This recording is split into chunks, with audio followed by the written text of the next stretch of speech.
베드로전서와 베드로후서는 베드로가 로마에 있을 때 소아시아 일대에 흩어져 있던 성도들을 향해 쓴 서신입니다. 베드로는 바울이 로마에서 1차 투옥되었을 때, 즉 가택 연금 당했을 때인 주후 62년부터 순교할 때인 68년까지 로마에 있었습니다. 그러던 중 64년에 로마의 대화재가 발생했죠. 대부분의 학자들은 당시 로마의 황제였던 네로가 고의로 방화를 저질렀을 것으로 추정합니다.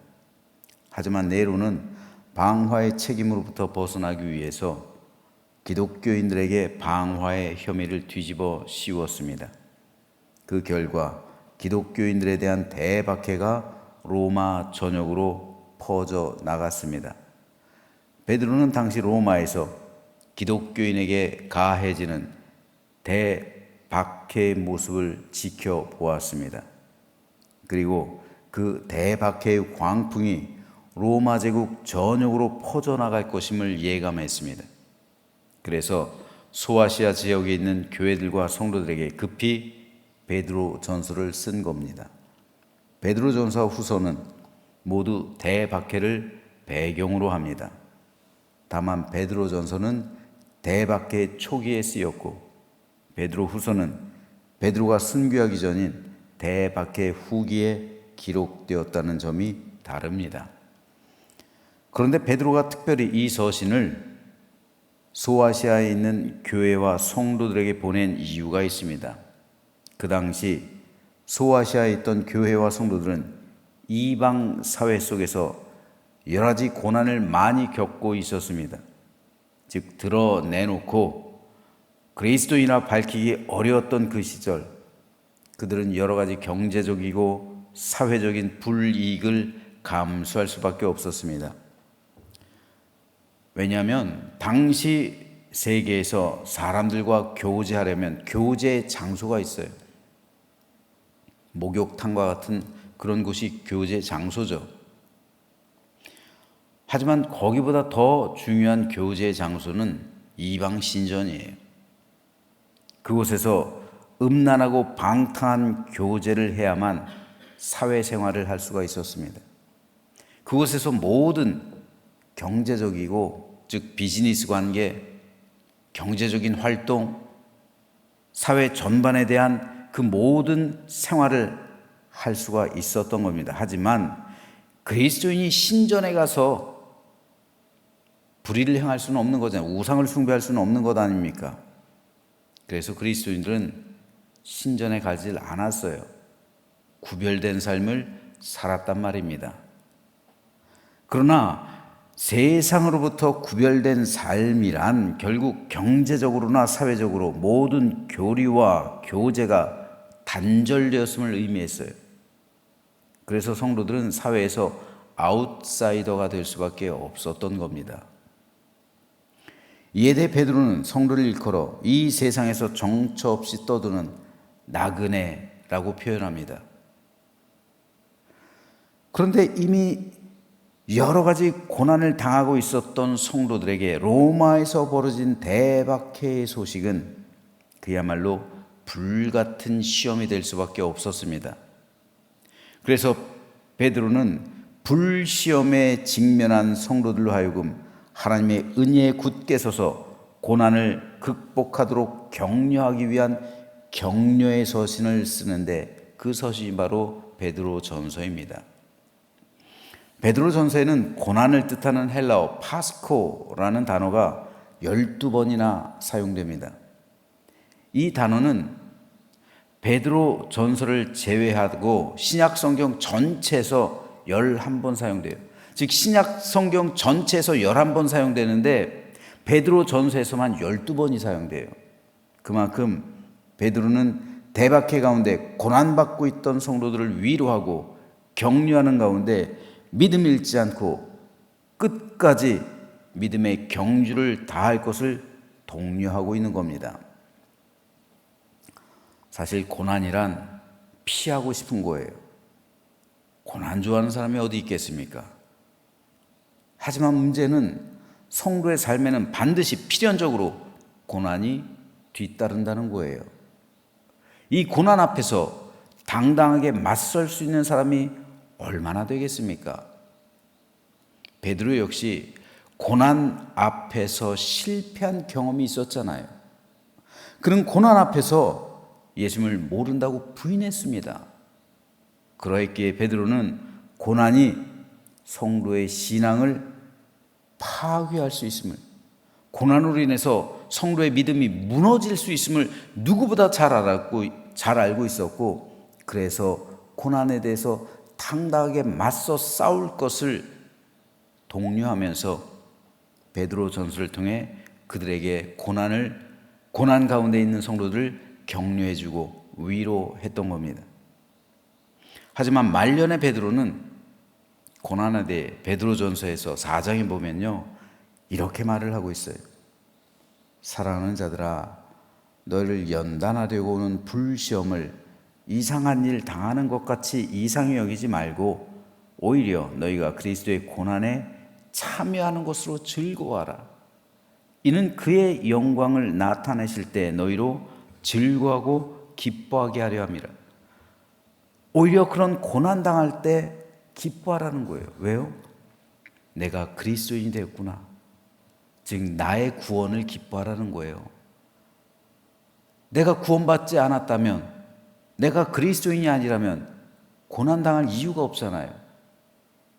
그리스도인이기 때문에 고난받는 거잖아요. 그러니까 그것이 나의 구원의 증거가 된다는 거죠. 그리고 내가 하늘 영광에 참여하고 있음을 확신하라는 거죠. 그래서 기꺼이 즐거워하고 기뻐하는 가운데 고난을 견디어내라는 겁니다. 그리고 하늘을 소망하라는 거예요. 결국 베드로는 대박의 고난 가운데 순교했잖아요. 베드로가 스스로 모범을 보인 겁니다. 고난이 두려워 예수님을 모른다고 부인했던 베드로였지만 예수님에 대한 확고한 믿음을 가졌을 때 그는 기꺼이 자기 목숨을 주님께 드릴 수 있었던 겁니다. 베드로는 베드로 전후서를 통해서 고난을 두려워하지 않는 믿음과 고난에 대해 승리하는 신앙과 하늘에 대한 소망을 가질 것을 권면하며 고난받을 때 도리어 즐거워하고 기뻐하라 권면했던 겁니다. 그래서 베드로전서를 일컬어 격려의 서신이라 부릅니다. 그러므로 이 베드로 서신은 오늘을 살아가고 있는 우리들에게 여전히 다가오는 하나님의 거룩한 위로와 격려의 말씀입니다. 지금 우리 가운데 여러 가지 문제로 고난받으신 성도가 있다면 베드로 전후서를 깊이 묵상하면서 위로받으시고 격려함 받아서 믿음으로 고난에 대해 승리하며 하늘에 대한 소망 가지고 모든 고난을 극복해 나가실 주님의 이름으로 축복합니다. 이러한 베드로 전서는 크게 세 부분으로 구성되어 있습니다. 도입부인 1장 1절에서 12절에서는 성도의 산 소망에 대해서, 본론부인 1장 13절에서 4장 19절에서는 성도의 신분과 고난에 대한 바른 인식에 근거한 굳센 믿음과 생활에 대해서, 종결부인 5장 1절에서 14절은 여러 부류의 성도들을 향한 겸손과 인내에 대한 권면을 하고 있습니다. 이 가운데 오늘 우리가 읽은 2장은 본론부에 해당하는데 크게 네 문단으로 나눌 수 있습니다. 3절까지는 거듭난 성도의 영적 성장을 위한 말씀 사모에 대한 권면을, 4절에서 10절은 선택된 개체와 거룩한 공동체로서의 성도들의 영적 신분에 대해서, 11절에서 18절은 이방인 중에서의 선한 행실 및 각종 제도에 대한 순복을 권면하고 있고요. 19절에서 25절은 선행 중에 고난 감수 권면 및 그리스도의 모범을 제시하고 있습니다. 오늘은 이 가운데 4절과 5절에 대해서 잠시 살펴보겠습니다. 사람에게는 버림바가 되었으나 하나님께는 택하심을 입은 보배로운 산돌이신 예수께 나아가 너희도 산돌같이 신령한 집으로 세워지고 예수 그리스도로 말미암아 하나님이 기쁘게 받으실 신령한 제사를 드릴 거룩한 제사장이 될지니라. 여기서 베드로는 사람과 하나님이 각각 취한 행동을 비교하고 있습니다. 그래서 사람은 예수님을 버렸음을, 그리고 하나님은 예수님을 택하였음을 대조하고 있죠. 여기서 버림이란 헬라 원어로 아포도키마조인데 이는 허가받지 못한이라는 뜻이에요. 사람에게는 허가받지 못했다, 사람에게는 버림받았다라는 의미입니다. 즉 예수님은 이 땅에 하나님의 아들로 메시아로 오셨지만 사람들에게 허가받지 못하고 인정받지 못했다는 거예요. 그래서 사람들은 예수님을 십자가에 못 박아 죽였습니다. 하지만 하나님께서는 예수님을 세상의 구원을 위한 메시아로 선택하셨고 죽으심 가운데 다시 살리심으로 구원을 완성하셨습니다. 이루셨습니다. 그래서 예수님을 보배로운 산돌이 되게 하셨다는 겁니다. 자, 그런데 여기서 우리가 한 가지 주목해 봐야 할 단어가 산돌이에요. 산돌. 베드로는 예수님을 일컬어 산돌이라고 칭하고 있습니다. 그렇다면은 산돌이란 도대체 어떤 의미일까요? 살아있는 돌. 왜 베드로는 예수님을 살아있는 돌이라고 말할까요? 여기서 돌이란 헬라어 원어로 리도스예요. 이 리도스라는 단어는 원래 동굴이나 바위로 만들어진 무덤을 봉인하고 있었던 둥글고 커다란 돌을 의미해요. 이해를 돕기 위해 사진을 한 장 보시죠. 지금 보시는 사진처럼 유대인들은 이 바위를요 깎아요. 그리고 구멍을 내요. 그리고 이곳을 무덤으로 사용했습니다. 유대인들의 무덤은 동굴 같은데 이 바위를 깎아요. 그래서 동굴을 내고 그곳에 시체를 안치하는 거예요. 그리고 1년 후에 가면은 뼈가 이제 뼈만 남잖아요. 다 육신은 다 썩고 뼈만 남죠. 그럼 뼈를 갈아요. 뼈를 빻아요. 빻아가지고 항아리, 납골, 항아리에 넣어요. 납골에. 그래서 이렇게 놓는. 그래서 이 항아리들이 많이 있죠. 가족묘가 되는 거예요. 그래서 항아리, 할아버지, 할머니, 아버지, 아들, 엄마, 아들 이렇게 해가지고 손자 이렇게 가족묘가 되는 거예요.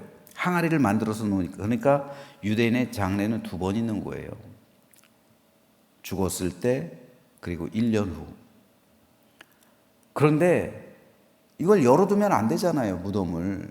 그러니까 무덤을 가리기 위해서 저렇게 큰 돌로 된 문을 만드는 거예요. 저게 리도스예요. 돌이라는 뜻입니다. 오늘 베드로가 말하고 있는 돌이라는 뜻이 바로 저거예요. 그런데 저 돌이 살아있는 돌이래요. 죽어있는 돌과 살아있는 돌. 어떤 의미일까요? 저 돌을 왜 베드로는 예수님을 가리켜 저 돌이라고 말하는데 저 돌은 살아있는 돌이래요. 왜 그럴까요? 자, 여인들이 예수님의 무덤을 찾아왔잖아요. 예수님께서 돌아가시고 나서 부활하시는 그 안식일 첫날에 자기들의 힘으로 저 돌이 상당히 큰 거예요.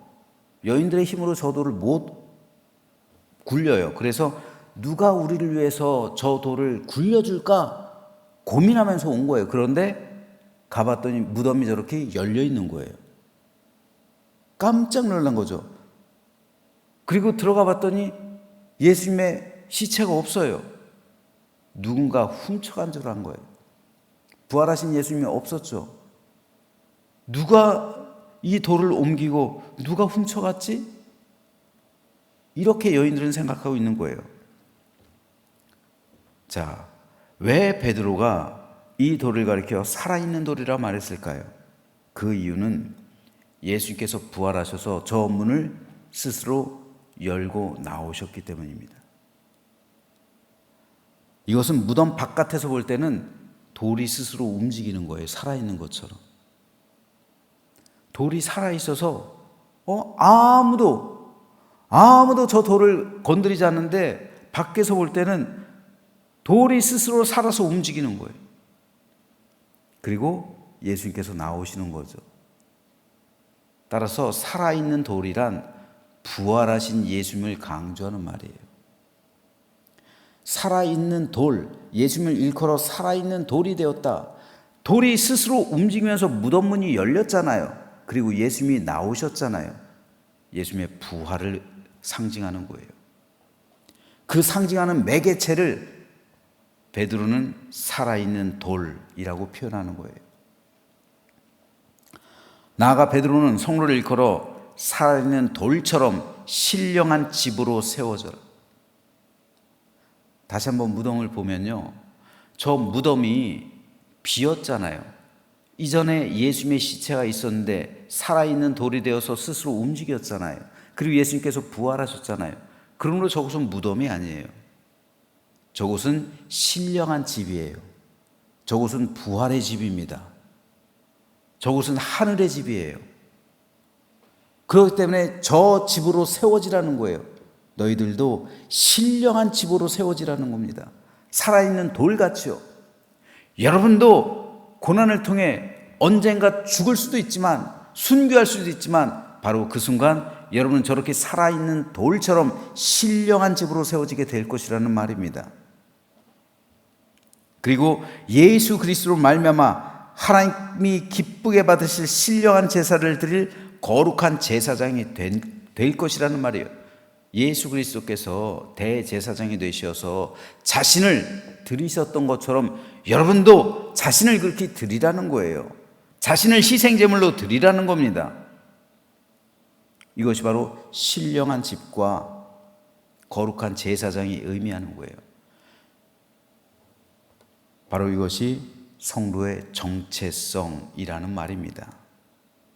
우리가 산돌이신 예수 그리스도와 함께 고난을 받고 구원을 받고 부활에 참여했으면 우리는 신령한 집이요 거룩한 제사장이 되었다는 말입니다. 즉 베드로는 당시에 일어났었던 대박해의 고난 가운데 있던 성도들에게 예수님께서 산돌이 되시기 위해서 고난받으시고 죽으셨지만 부활하셨던 것처럼 여러분도 예수님의 고난에 동참할 때 하나님의 영이 임하는 교회가 되고 거룩한 제사장이 되어서 하나님께서 맡기신 사명 온전히 감당하고 결국 주님과 같이 부활하게 될 것임을 강조한 것입니다. 고난을 통해 예수님이 산돌이 되었다면 우리 역시 고난을 통해 신령한 집이 되고 거룩한 제사장이 된다는 베드로의 이 말은 오늘 우리에게도 여전히 중요합니다. 왜냐하면 우리도 그리스도인이기 때문에 당하는 고난들이 있기 때문에 그래요. 우리도 예수를 믿는 그 믿음 때문에 애매하게 당하는 고난, 세상에서의 어떠한 핍박, 그리고 불이익, 손해, 이런 것들이 우리 삶에 있기 때문에 그렇습니다. 지금 저와 여러분 가운데 그 외에도 여러 가지 문제로 인해서 고난이 일어날 수도 있습니다. 그렇다면 오늘 말씀을 통해서 산돌이신 우리 주님처럼 고난에 승리하심으로 신령한 집으로 세워지고 거룩한 제사장으로 인정받게 되기를 소망합니다. 그래서 우리 구원을 이루시고 부활에 참여함으로 영원한 생명과 승리를 얻는 우리 모두가 되시기를 주님의 이름으로 축원합니다.